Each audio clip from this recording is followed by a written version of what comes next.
Nake mwene kivila wa nzamanene ya ngwatani ya makanisa ilani NCCK Dr. Timothy Ndambuki wewe andamenda Maovisaa ma volisi kuikidia ni maatîe ya mîao ya katiba kavindani kalamoto aisia iseso ya kutuma ni muwa vau aiwe tatavena isio mbingi sia mkimio itekuatiwa unduvailite.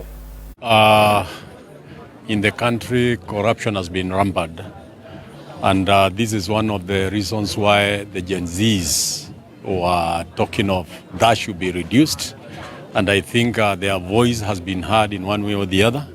And while we appreciate what the president has done to aim at reducing the burden to the people, I would say if he can forcefully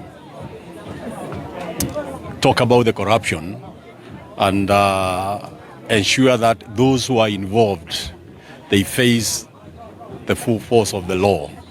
At least in that way, people will stop.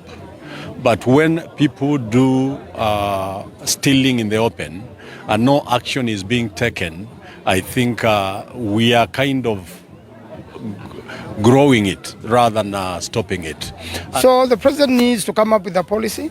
We need to overhaul the institutions and hire the right people into places to make sure that the police works in the right direction, the investigations are correct.